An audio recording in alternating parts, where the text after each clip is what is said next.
इद्धतपति पिंचतः पहाति पापकहरिः उभयत्ततः पति पापा में कतन्ति तः पाति वियुतः पहाति दुहो घति एतेनः सत्समज्जहेन होतु ते जयमङ्गलः ते।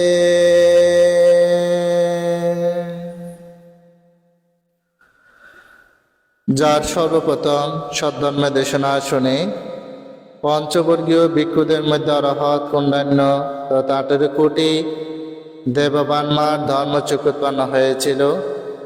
আলো উৎপাদনকারী, প্রজ্ঞা উৎপাদনকারী, বীর্য উৎপাদনকারী মহাকারণী তথাগত সম্যক সম্বুদ্ধকে প্রথমে শ্রদ্ধায় কৃতজ্ঞতায় বন্দনা জ্ঞাপন করছি। ধর্মপ্রাণ উপাসক উপাসিকা মণ্ডলী, আজকের একটি মাত্র বিষয় আলোচনা করব, সেটা হচ্ছে পাপকর্ম করলে কীরকম দুঃখ ভোগ করতে হয় তার নিরিখে আমার আজকের বিষয়বস্তু। সর্বাগ্যে আমাদের যিনি ঋদ্ধিশ্রেষ্ঠ মুঘলের ভ্রান্তি ছিলেন, সেই নিরিখেই দর্শনটা শুরু করতে চাই।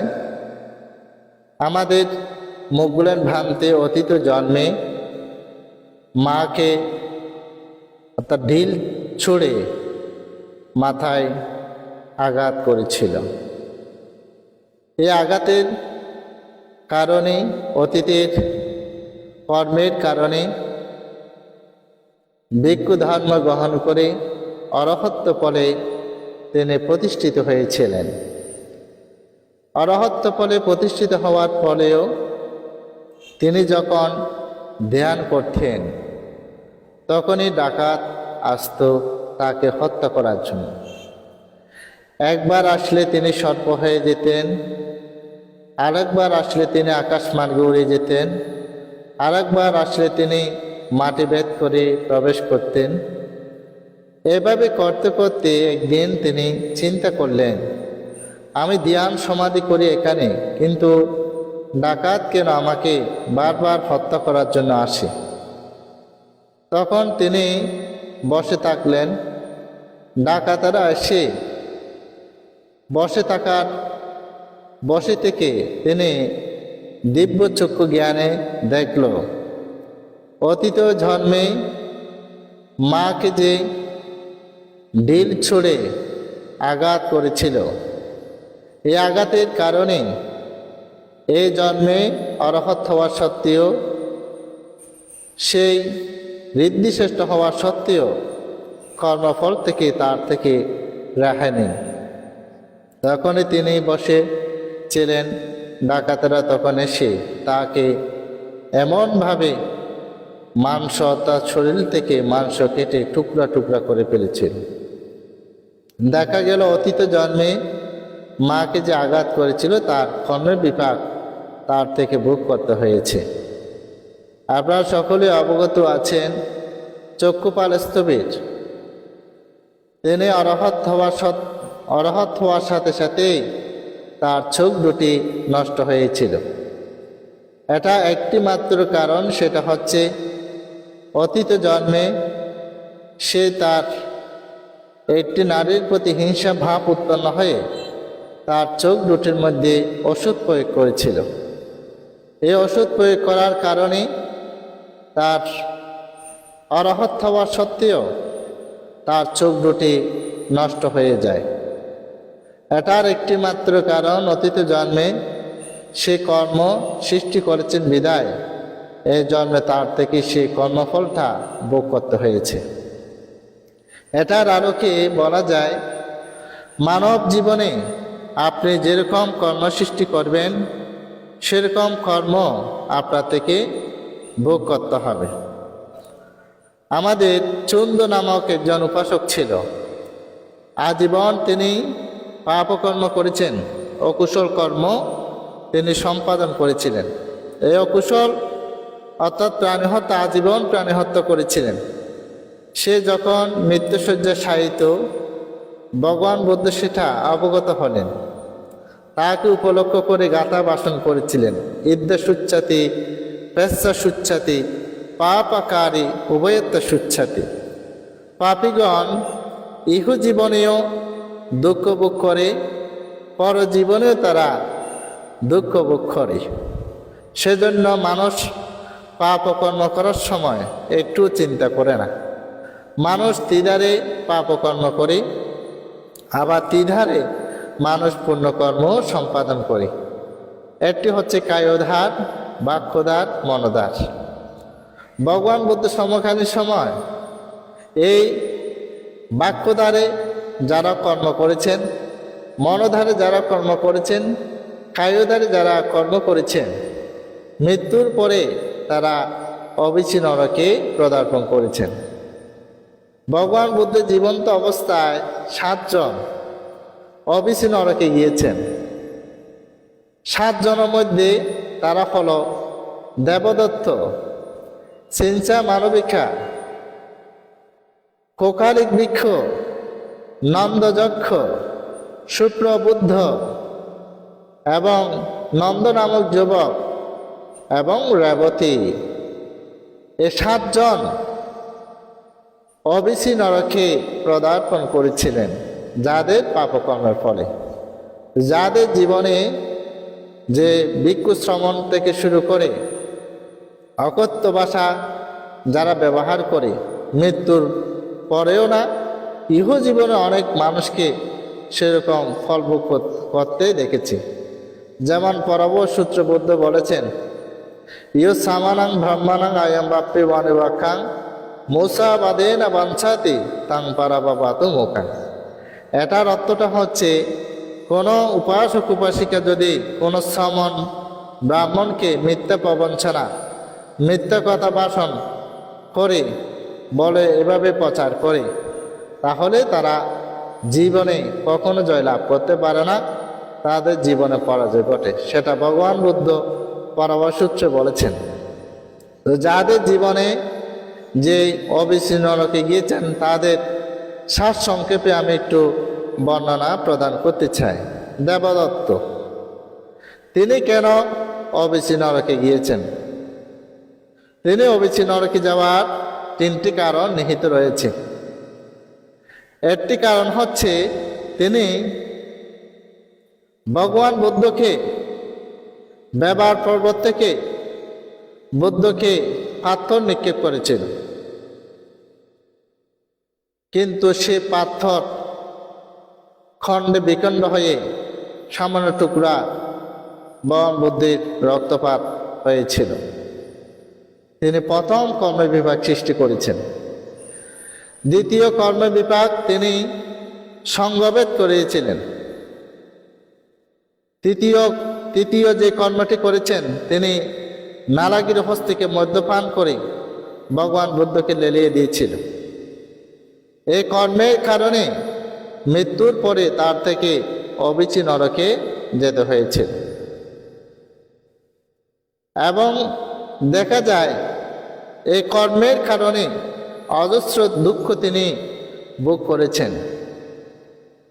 দুঃখ দুর্দশা ভোগ করে জীবনে শেষ অন্তিম সময়ে ভগবান বুদ্ধ শরণ গ্রহণ করতে চেয়েও তিনি শরণ গ্রহণ করতে পারেন, অবিচি নরকে পদার্পণ করেছেন। এটা হচ্ছে তার জীবনে পাপ কর্মের ফল। কর্মের কারণে তার থেকে অবিচি নরকে যেতে হয়েছে। দ্বিতীয়জন হচ্ছে আপনার সিঞ্চা মানবিকা। আপনারা সকলে জানেন, নিগ্রহন্ত সন্ন্যাসী যারা ছিলেন, ভগবান বুদ্ধের আবির্ভাবের কারণে তাদের লাভ সৎকার কমে যায়। তারা চিন্তা করলেন, ভগবান বুদ্ধকে কিভাবে প্রতিহস্ত করা যায়, কিভাবে বুদ্ধকে একেবারে সেই অর্থাৎ তাদের লাভ সৎকার বাড়ানোর জন্য, ভগবান বুদ্ধকে অপদস্থ করার জন্য তারা ভাড়া করেছিল সিঞ্চা মানবিকাকে। সে এক সময় ভগবান বুদ্ধ যখন ধর্মদেশনা প্রদান করবেন, যখনই ধর্মদেশনা দেবেন হাজার হাজার মানুষের সমাবেশে, তখনই সিঞ্চা মানবীকে চিন্তা করলেন এখনে হয়তো উপযুক্ত সময়। যখনই ভগবান বুদ্ধ ধর্মদেশনা প্রদান করছেন, তখনই সেখানে সিঞ্চা মানবিকা বুদ্ধের সম্মুখে উপস্থিত হয়ে বুদ্ধকে মিথ্যা অপবাদ দিতে লাগল। বলছেন, এত সুন্দর সুন্দর আপনি দেশনা দিচ্ছেন, আপনার যে আমার গর্ভে আপনার যে সন্তান সে যে হবে তার একটু আপনি ব্যবস্থা করুন। বুদ্ধ আপনারা সকলে জানেন যে জয়মঙ্গল অট্টগাথায় আছে, শান্তে না সৌমা বিদিনা, ভগবান বুদ্ধ শান্তভাবে সমাহিতভাবে মনটা অবলম্বন করে কোনো কিছু প্রত্যুত্তর প্রদান করলেন না। তখন দেখা যায় স্বর্গের দেবরাজের আসন কম্পিত হয়েছিল। ওহো, মনুষ্যকুলে কি এমন হচ্ছে? দেখা গেল মহাপূর্ণ পুরুষকে সেখানে মিথ্যা অপবাদ প্রদান করা হচ্ছে। সঙ্গে সঙ্গে স্বর্গে দেবরাজের আসন কম্পিত হয়েছিল। কম্পিত হওয়ার সাথে সাথে সেখান থেকে স্বর্গে দেবরাজ ইন্দ্র একটি দেবপুত্র পাঠিয়েছিল, যে দেবপুত্রটি নেনটি ইন্দুর বেশ ধারণ করে এসেছিলেন। যখনই চিঞ্চা মানবিকা হাত উঁচিয়ে ভগবান বুদ্ধকে যখনই মিথ্যা অপবাদ দিচ্ছেন, তখন সে নেনটি ইন্দুরটি উঠে কাঠের পুটুলিটা, সুতার কাঠের পুটুলিটা কেটে দিয়েছিল।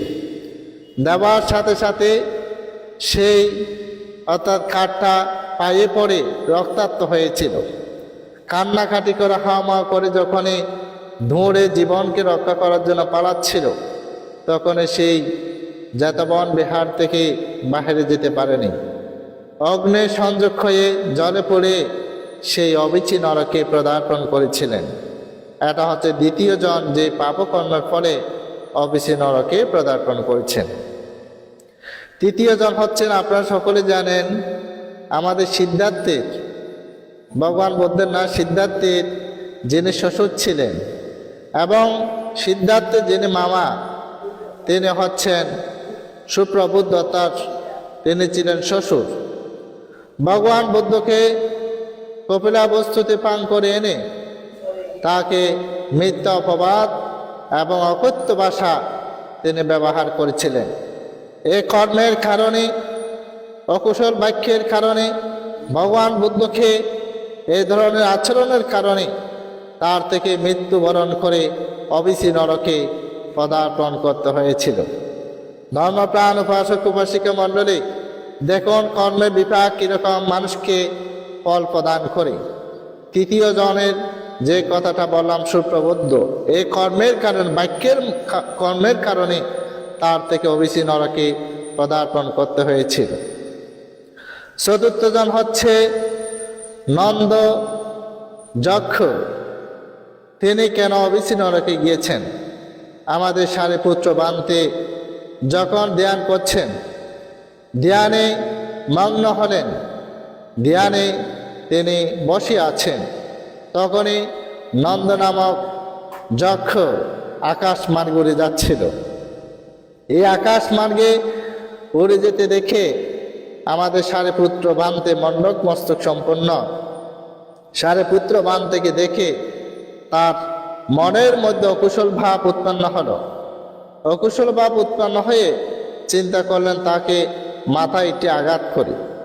সেখানে অবশ্যই ভালো একটি যক্ষ ছিল। তিনি বলছেন, না, আপনি তাকে আঘাত করবেন না, তিনি হচ্ছেন মহাপূর্ণ পুরুষ। কিন্তু না, তার কথা সে শ্রবণ করেনি। যখনই সারিপুত্র বান থেকে মাথায় আঘাত করার সাথে সাথে সেই নন্দযক্ষ জ্বলছে পুড়ছে এরকম করে তিনি অবিচি নরকে পদার্পণ করেছিলেন। আমি এই প্রথম থেকে 7 জন যারা অবিচি নরকে গিয়েছেন তাদের নাম এখানে আমি উল্লেখ করলাম। পঞ্চম হচ্ছে আমাদের সেই নন্দ নামক যুবক, যিনি অত্যন্ত সুন্দর ছিলেন, উত্থলা বন্যা। এই নন্দ নামক যুবক সেই উত্থলা বন্যাকে, এক অরহৎ সেই উত্থলা বন্যাকে যখন তিনি দংশন করেছিলেন, এই পাপকর্মের ফলে মৃত্যুর পরে তার থেকে অবিসি নরকে যেতে হয়েছিল।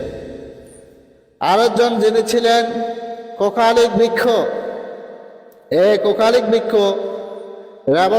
আমাদের সারিপুত্র বান্তে, মুগুলেন ভান্তে যখনই দেশনা দিতেন, মানুষেরা সে ধর্ম দেশনা শ্রবণ করত। দেশনা শুনে মনের মধ্যে পরিতৃপ্তি, আনন্দ ভাব উৎপন্ন করত, কিন্তু সেগুলো কোকালিক বৃক্ষ সেগুলো সহ্য করতে পারত না।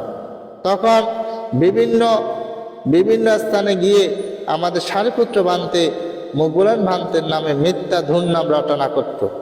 এই কর্মের কারণে কোকালিক বৃক্ষ মৃত্যুর পরে অবিচি নরকে পদার্পণ করেছিলেন। সপ্তম যিনি, তিনি হচ্ছেন রেবতী। 7 জনের মধ্যে সর্বশেষ যিনি হচ্ছেন রেবতী। তিনি কেন অবিচি নরকে গিয়েছেন? তিনি ভগবান বুদ্ধের নিন্দা করতেন, ভিক্ষু সঙ্গের নিন্দা করতেন, বুদ্ধের গুণকীর্তন তিনি সহ্য করতে পারতেন না। কিন্তু তার স্বামী যিনি ছিলেন, তিনি অত্যন্ত বুদ্ধভক্ত ছিলেন। তার স্বামী অত্যন্ত বুদ্ধভক্ত ছিলেন, বুদ্ধকে সেবা করত, পূজা করত, কিন্তু সেগুলো সেই রেবতী সহ্য করতে পারত না। বুদ্ধকে মিথ্যা ভরনাম ধুরনাম রটনা করত। এদিকে ওদিকে ভগবান বুদ্ধের সেই কুৎসা রচনা করে তিনি চলতেন। তার থেকে সরাসরি অবিচি নরকে যেতে হয়নি। যক্ষরা এসে তাকে ধরে নিয়ে অবিচি নরকে নিয়ে গিয়েছিল। ধর্মপ্রাণ উপাসক উপাসিকা মণ্ডলী, মুগুলেন ভান্তের কথা বললাম, দেখেন পাপকর্মের ফল। চক্ষুপালস্তবের কথা বললাম, এবং ভগবান বুদ্ধের জীবন দশায় 7 জন অবিচি নরকে গিয়েছেন, তাদের কথা বললাম। মানব জীবনে সেজন্য বলছি, কর্ম করার সময় আপনার থেকে সেরকম চিন্তা চেতনায় আপনার থেকে সে কর্মগুলো সম্পাদন করত। আমি এখানে যে ধারের কথা বলেছিলাম, এই যে 7 জনে কিন্তু এক একজন এক একটি কর্মের কারণে গিয়েছেন। কেউ হয়তো বাক্যধারে গিয়েছেন, কেউ হয়তো মনধারে গিয়েছেন, কেউ হয়তো আপনার কায়ুধারে গিয়েছেন। তাহলে মানুষ কায়ুধারে কি কি কর্ম করে? পাপকর্ম করে, প্রাণী হত্যা করে, চুরি করে, ব্যভিচার করে। এটা মানব জীবনে যারা এই কর্মগুলো সম্পাদন করে মৃত্যুর পরে তারা অবশ্যই হয়তো অনেকে প্রাণী হত্যা করেন, অল্পায়ুতে তারা জন্মগ্রহণ করে, এটা আপনারা সকলেই জানেন। আর যাদের জীবনে প্রাণী হত্যা করে না, তারা দীর্ঘ জীবন লাভ করে। এটা হচ্ছে কায়ুধারী কর্ম। চুরি করে, ব্যভিচারী কর্ম করে, এই কর্মের কারণে তাদের থেকে সে ফলগুলো ভোগ করতে হয়। কায়ুধার আরটা হচ্ছে বাক্যধার। বাক্যধারে মানুষ পাপকর্ম করে। কি পাপকর্ম করে? মিথ্যা কথা বলে, কটু কথা বলে, বেদ বাক্য বলে, সম্পলাপ বাক্য বলে। মিথ্যা কথা তো বুঝেন, যাদের জীবনে মিথ্যা কথা বলে তাদের মুখ থেকে দুর্গন্ধ বের হয়। এই বাক্য থেকে, অর্থাৎ বাক্যর মাধ্যমে তারা এই বাক্যগুলো সম্পাদন করে। মিথ্যা কথা, কটু কথা। মানুষ দেখতে সুন্দর হলে কি হবে, কিন্তু তার আচার ব্যবহার ঠিক নয়। অনেক মানুষ দেখবেন চেহারাটা সুন্দর হলে কি হবে, কিন্তু মন সুন্দর নয়, ওনার আচরণ সুন্দর নয়। আবার অনেক মানুষ দেখবেন চেহারা সুন্দর নয়, কিন্তু তার মন সুন্দর, বাক্য সুন্দর। আবার অনেক মানুষ দেখবেন, অনেক মানুষ আছে চেহারা সুন্দর নয়, বাক্য সুন্দর নয়। আবার অনেক মানুষ দেখবেন চেহারাও সুন্দর, ওনার মনও সুন্দর। তাহলে মানব জীবনে যে কটু বাক্য বা কর্কশ বাক্য থেকে আপনার থেকে বিরত থাকতে হবে। তৃতীয়ত বলেছেন বেদ বাক্য, একজনের কথা আরেকজনকে লাগিয়ে দিয়ে ঝগড়া বিভেদ সৃষ্টি করে দেওয়া, এটাকে বলেছেন বেদ বাক্য। চতুর্থ হচ্ছে সম্পলাপ বাক্য, যে কথার কোনো অর্থ নাই, যুক্তি নাই, সেরকম বাক্য থেকে আপনার ব্যবহার থেকে বিরত থাকতে হবে। আমাদের জীবনে যদি, আমি যখন থাইল্যান্ডে গিয়েছিলাম, মালয়েশিয়াতে গিয়েছিলাম, সিঙ্গাপুর, কম্বোডিয়াতে গিয়েছিলাম, সেখানে কতগুলো খার আছে, টেস্কির মতো কতগুলো খার। যতটুকু যাবেন ততটুকু সেখানে মিটারে ভাড়া উঠবে।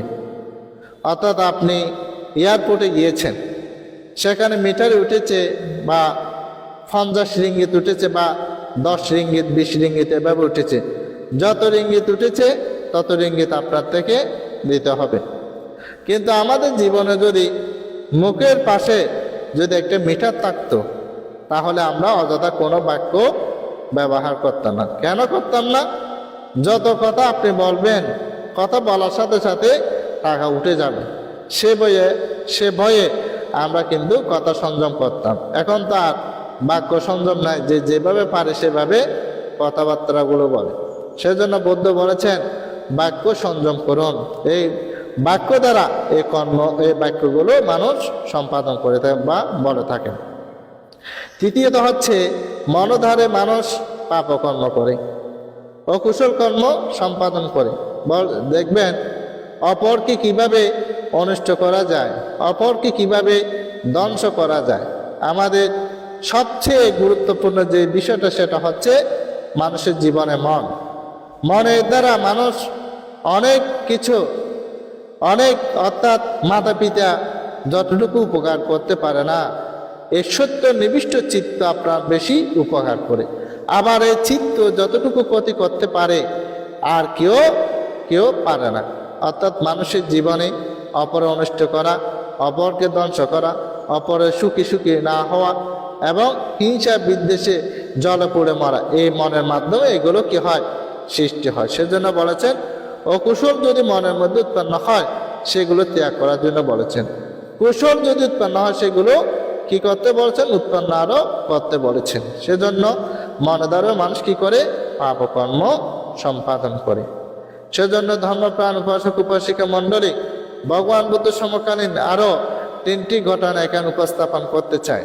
এক সময় ভগবান বুদ্ধকে দর্শন করার জন্য, ভগবান বুদ্ধকে দেখার জন্য কতগুলো উপাসক উপাসিকা একটি জাহাজে করে যাচ্ছেন। সেখানে ভিক্ষু সংঘ ছিল। যেতে যেতে সমুদ্রের মাঝপথে গিয়েছেন। সমুদ্র মাঝপথে যাওয়ার সাথে সাথে জাহাজ বন্ধ হয়ে যায়। এই জাহাজ আর চলে না। দেখা গেল বলছেন এখানে কোনো পাপিষ্ঠ কোনো নারী আছে। এখন আপনি কি বলবেন? সমুদ্রের মাঝপথে আপনি কি বলবেন আমি পাপিষ্ঠ, আমাকে নামিয়ে দেন, এই কথা বলবেন না। আপন প্রাণ সবার প্রিয়, কেউ বলছেন না আমি পাপিষ্ঠ, আমাকে নামিয়ে দেন। খুঁজতে অনেকক্ষণ খুঁজেছেন, না কেউ ওখানে বলছেন না আমি পাপিষ্ঠ, এ বলছেন আমি পাপিষ্ঠ। খুঁজতে দেখা গেল পাপিষ্ঠ কি জানেন? জাহাজের যিনি মালিক ওনার স্ত্রী হচ্ছেন পাপিষ্ঠ। সকলে সিদ্ধান্ত নিল এই উপাসিকাকে জীবন্ত অবস্থা সমুদ্রের মধ্যে ফেলে দিতে হবে জাহাজ থেকে। সিদ্ধান্ত ক্রমে তাকে পাথরের একটি খণ্ড বেঁধে জাহাজ থেকে যখন তাকে ফেলে দেওয়া হলো, জাহাজ অটোমেটিকলি ভাবে আবার চলতে শুরু করলো। চলতে গন্তব্যে পৌঁছেছেন। ভিক্ষু সংঘরাও সেই গন্তব্যস্থানে পৌঁছে ভগবান বুদ্ধের সান্নিধ্যে উপস্থিত হয়ে ভগবান বুদ্ধকে বন্দনা করে অভিবাদন করে ভগবান বুদ্ধের কাছে একটি প্রশ্ন করেছিলেন। ভান্তে, আসার সময় একটি করুণ দৃশ্য আমরা দেখেছি। বলছেন কিরকম, কি দৃশ্য তোমরা অবলম্বন করেছ? তখন এই মহাকারণী তথাগত বুদ্ধকে বলেছিলেন, ভান্তে, আসার সময় একটি জাহাজের যিনি মালিক তার স্ত্রীকে জীবন্ত অবস্থা পাথরের একটি খণ্ড বেঁধে সমুদ্রে নিক্ষেপ করতে দেখলাম, তার কারণটা কি? ভগবান বুদ্ধ তখন সেই ভিক্ষু সংঘকে বলেছিলেন, হে ভিক্ষুগণ, তোমরা কারণ জানো না? না বান্তে, আমরা কারণ জানি না। ভগবান বুদ্ধ তখন সেই ভিক্ষু সংঘকে বলেছেন, হে ভিক্ষুগণ, অতীত জন্মে তাহাকে ফেলে দেওয়ার একটি মাত্র কারণ, অতীত জন্মে তাহার একটি পোষা কুকুর ছিল। যেদিকে যেত সেদিকে সেই কুকুরটা গমন করত। অনেকে হেয় প্রতিপন্ন করে তার স্বামী বলে তাকে আখ্যায়িত করত। কুকুরটা তার স্বামী। এই স্বামী থেকে মুক্ত হওয়ার জন্য এক সময় সেই কুকুরকে পাথরের একটি খণ্ডে বেঁধে সমুদ্রে নিক্ষেপ করেছিল। আজকে জাহাজের মালিকের স্ত্রী হওয়ার সত্ত্বেও কর্মফল থেকে তিনি রেহাই পায়নি। সেজন্য বলছি, যে কর্ম সৃষ্টি করেছেন এই কর্ম জাহাজের মালিকের স্ত্রী হওয়ার সত্ত্বেও সে কর্মফল থেকে তিনি রেহাই পায়নি। দ্বিতীয় আরেকটি উদাহরণ দিচ্ছি, 7 জন ভিক্ষু তারা বুদ্ধ দর্শনে যাচ্ছেন। যেতে যেতে অর্ধপথে গিয়েছেন, অর্থাৎ পাহাড় ধসে পড়ে রাস্তাদার বন্ধ হয়ে গিয়েছিল। 7 দিন সেখানেই অবস্থান করার পরে তারা সেখান থেকে বের হতে সক্ষম হয়েছিল। তারা ভগবান বুদ্ধের কাছে গিয়ে বলেছিলেন, ভান্তে আসার সময় আমরা এই যে 7 দিন যাবৎ পাহাড় ধসে পড়ে আমরা অর্থাৎ সেখানেই অবস্থান করতে হয়েছে, 7 দিন পর আমরা সেখান থেকে বের হয়েছি। ভগবান বুদ্ধকে এই কথা বলার পরিপ্রেক্ষিতে ভগবান বুদ্ধ বলেছেন, হে ভিক্ষুগণ, এটার কারণ তোমরা জানো না? না ভান্তে, এটার কারণ আমরা জানি না। ভগবান বুদ্ধ তখনই বলেছিলেন, হে ভিক্ষুগণ, অতীত জন্মে তোমরা রাখার বালক ছিলে। এটি গুই সাপকে গর্তের মধ্যে ঢুকতে দেখে তোমরা রাস্তাদার বন্ধ করে দিয়েছিলে। এই কর্মের কারণে, এই বিপাকের কারণে তোমাদের সেই কর্মফল ভোগ করতে, তোমরা 7 দিন পর সেই রাস্তাধার উন্মুক্ত করে দিয়েছিলে রাখাল বালক থাকাকালীন সময়। আজকে ভিক্ষু হবার পরেও সে কর্মফল থেকে তোমরা রেহাই পাবে। সেজন্য বলছি, কর্ম যেরকম সৃষ্টি করেছ সেরকম কর্মফল তোমার থেকে ভোগ করতে হয়েছে। তৃতীয় একটি কাহিনী এখানে উপস্থাপন করতে চাই, সেটা হচ্ছে অতীত জন্মে অর্থাৎ অনেক ভিক্ষু সংঘ এই যে পিণ্ডচারণে গিয়েছেন, একটি বাড়িতে পিণ্ডচারণ করছেন। হঠাৎ করে সে বাড়ি থেকে একটি আগুনের শিখা উৎপন্ন হয়ে একটি কাক জলে পড়ে মরতে দেখেছেন। সে ভিক্ষু সংঘ তাকিয়ে আছেন। এখন সেটা দেখে ভিক্ষু সংঘর অবাক হলেন।